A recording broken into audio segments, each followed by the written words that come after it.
Hava yutsun.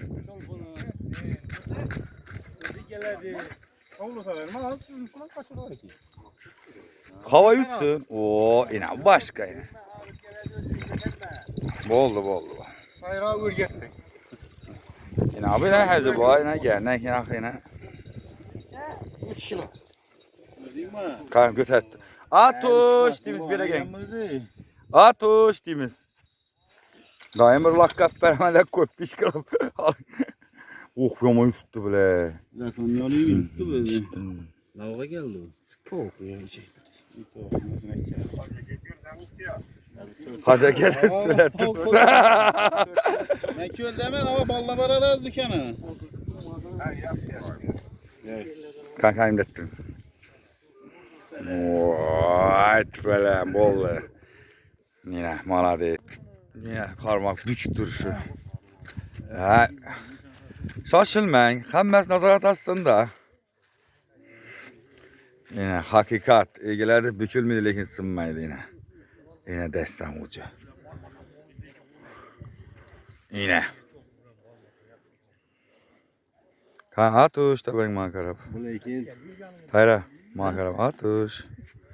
Bağımın ağırlık yine. Yine deste. Çetti bu atuş. Yine. Ye. Yine. Ne minnet görsütüsam olarak mı yine desten yine. Yine birine ruhsat verdiler. Ben şunu da yemin vereyim. Ya ben ortada öttü. Hayra 2 lakka ruhsat bağ. 200 olur. Alıverin hasta. Yardımcısı geldi yine. Herkes tirak var ya ben. Çette. Destan ucuna kadar mı? Görüşürüz. Kalkar yana indi geldi alıp kalkar. Stamin. Oynatayım alın tayrak. Stamin. Süper diyelim. Yok abi nasıl kaldı? Evet bak. Karşımızdaki kişi yok abi. Yanam bir saat artık yatır bir sazan attım. Ayıttım gitti sazana göndersem ya Allah kanı gelişinden korkup atkana geldi. Kuyruğun adı ne o?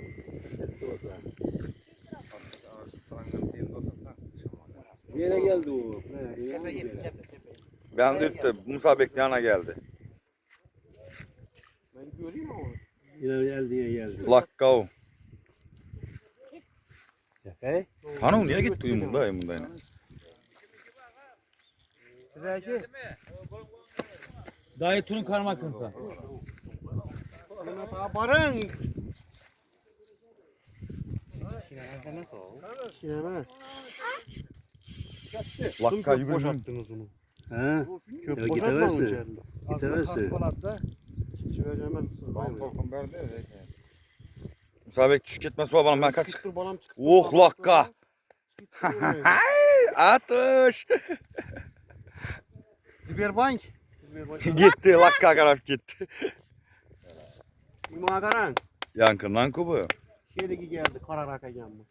Nereye gitti bu? Kuyrukun tola bir ver adam. Demek çolpuna yürütme çıkadı o. Hele harısın be. Oynatı tuttu lan Tayran. Doğru balığını bir ana boğulmasın da ketlemede yok. Ya. Zöttah bu karmakın başkası. Yok içmez. Yankından şu. Uy. Kuyruk vurdu. Ha, şimdi Kaç para? Kaç sen? Makara.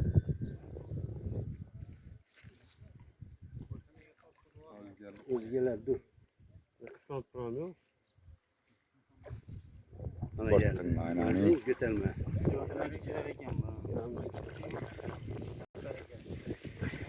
Toylar mübarek. Kurta uçtu mu? Ya yok. Öteş. Şimdi bunu alıp bosa geçiyor. Yakından götürün 2 parmak ıslık başına. Ha. Başına yeter. Ya kanına karan. Ah. Kanı. Acaba ne ağırı? Yak. Bunu kim eklendi be? Mekke. Ben karat. Yemin at var bana. Maske. Yasaman gibi yetemez abi.